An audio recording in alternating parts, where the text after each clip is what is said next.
By the 1890s, the days of the structured bustle and crinoline were over.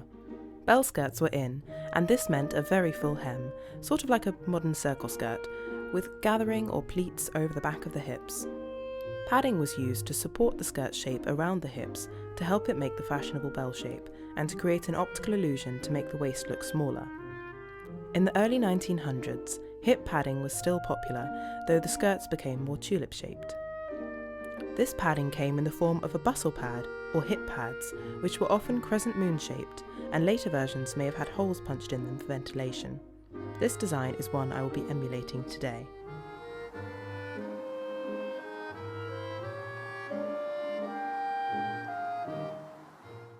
I'm going to be using medium weight off-white cotton, quilt batting, 1/2 inch and 1 inch twill tape, metal eyelets and a setting tool, and of course, thread and other haberdashery nonsense. I'll be wearing this bustle pad over my chemise, corset and drawers, so I'm taking the high hip measurement over these garments. The width of the pad will be the back half of this measurement. I used high hip instead of waist to keep the bulk created by the pad below the waistline, since we're trying to keep this as small as possible. I also measured the distance from my high hip to my mid hip measurement, which tells me approximately how long or high the pad will be.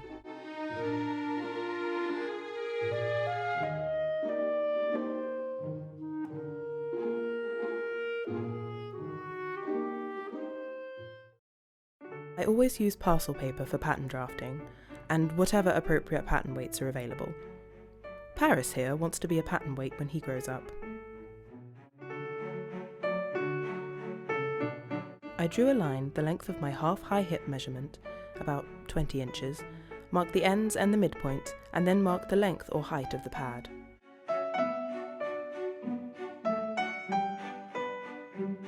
I estimated a semicircle-ish curve, and then did some general futzing until I was happy with the shape. Then I cut out this half of the half circle, quarter circle, you know what I mean. Then folded the pattern along the centre line to get the other half of the pad, and finished cutting it out.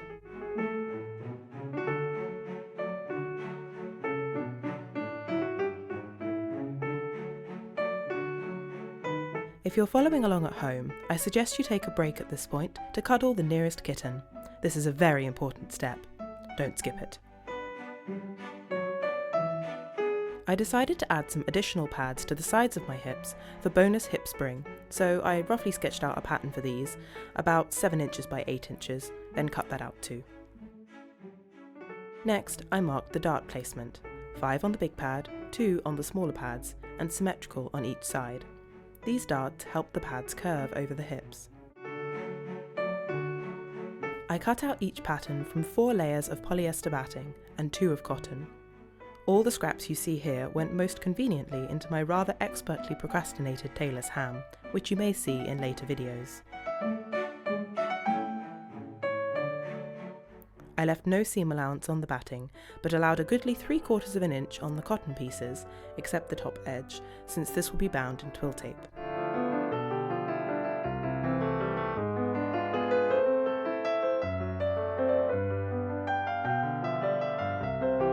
For best results, I recommend forgetting that you have 2 hips and have to go back after filming to cut out another side hip pad.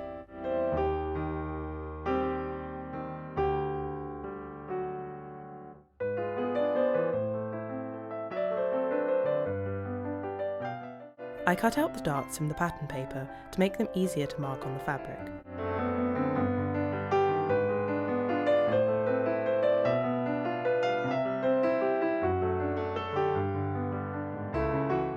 I then pinned the pattern to the cotton and marked the darts with a pencil. To sew the darts in the batting, I took a leaf from Enchanted Rose Costumes book and cut the darts out as wedges before stitching the sides of the wedges back together, thus avoiding bulk along the dart lines. I did this with polyester thread in a wide whip stitch. I then did this 7 more times for the remaining darts. For this method, I would recommend stitching far enough away from the cut edges that the threads don't risk pulling through the batting.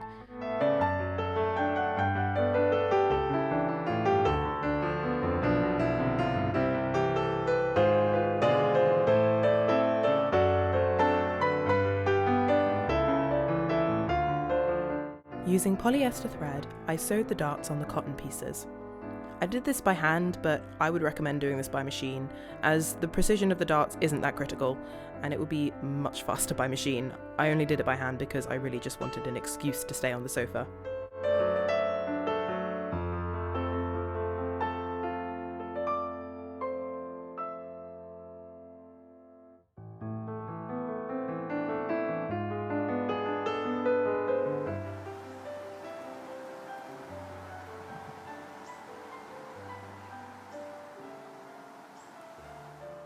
I did a quick experimental fitting to see if the layers of batting were thick enough. That's thick double C. I decided it needed more bulk, and retried it with the handy nearby hip pads.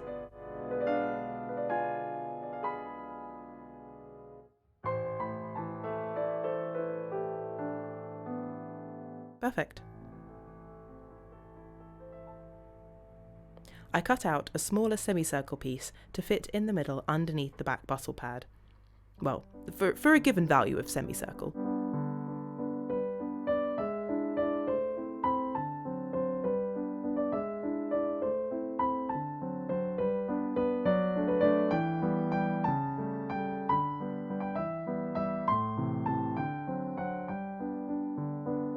I did a quick bit of tufting at the corners and bottom edge of the new piece just to secure it in place. There will be more tufting in the finished garment to create shape.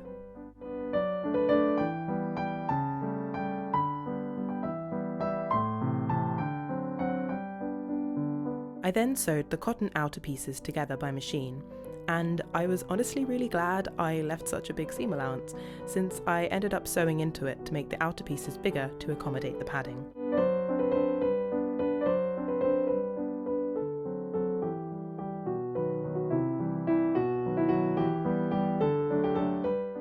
I clipped the curves around the seams, turned the pieces right sides out, and then slotted the padding inside.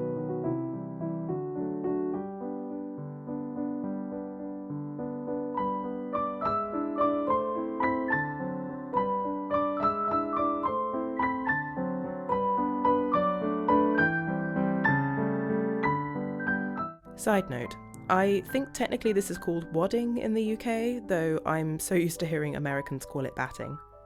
What do you call it in your country?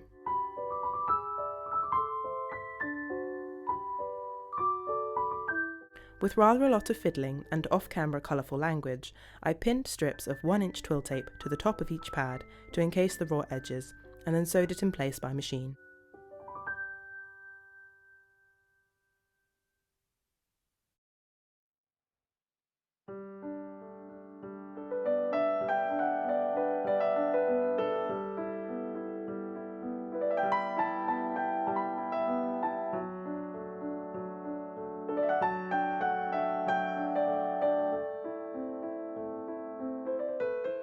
This really is quite fiddly, and in hindsight I probably would have done this by hand, but I already had the machine out, and as previously established, I'm lazy.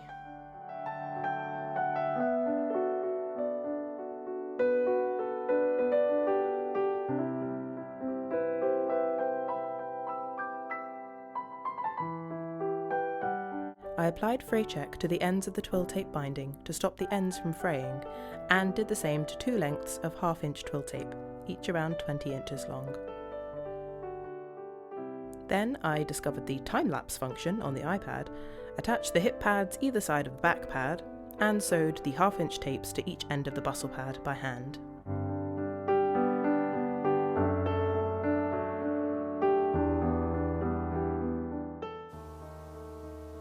This is the shit I come back to.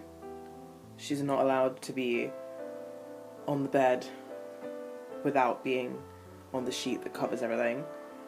I come back and this little baby. Boop. I marked the points where I would be inserting eyelets and began the process of tufting the pad in various spots around these marks. Tufting helps the batting stay in place and squishes it down a bit so it's more of a firm structure and less poofy. Thea thought it was extremely rude that she wasn't allowed to sit on my lap while I was doing this.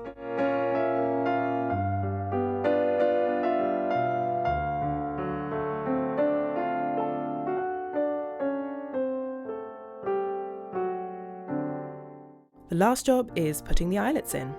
I poked the holes with a dressmaker's awl, widened them with a pair of scissors, and then set the eyelets with a hammer and the setting tool that came with them. This is quite a straightforward, if fiddly process, so I'll take a moment to talk about today's sponsor, using whatever is on hand.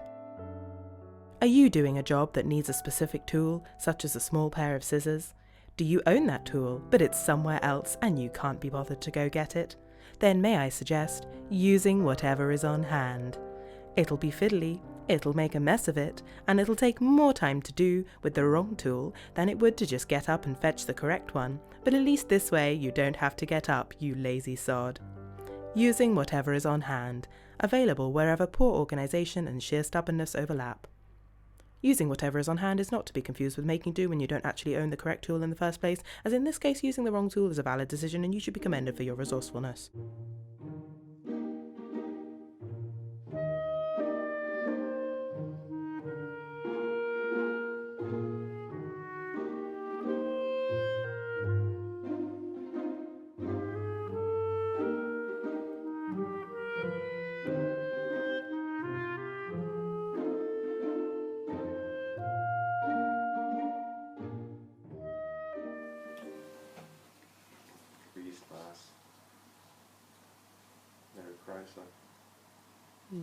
Crisis.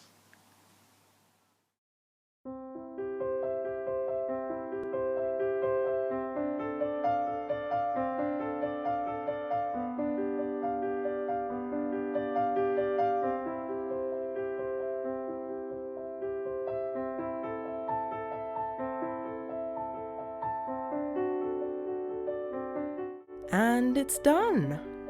I'm really happy with how this turned out. Getting the eyelets through such a thick garment was pretty tricky, and I did struggle to make the holes the right size, though I think it was definitely easier to use metal eyelets rather than sewn ones. The pad is quite sturdy, so it's theoretically machine washable, which is always a plus, especially seeing as I wear it a lot. I love the shape. I think it makes my figure look much more Edwardian, and it fits really well under my petticoats and skirts. After wearing it for many days at work, as this is my usual work attire, I can confirm it's very comfortable, doesn't cause any overheating, and is an excellent skirt support. If I made another one, I think I would curve the top edge of the larger back pad downwards, because it almost comes up too far in the middle. But other than that, I love it.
Let me know what you think in the comments, and I'll see you next time for more historical sewing adventures.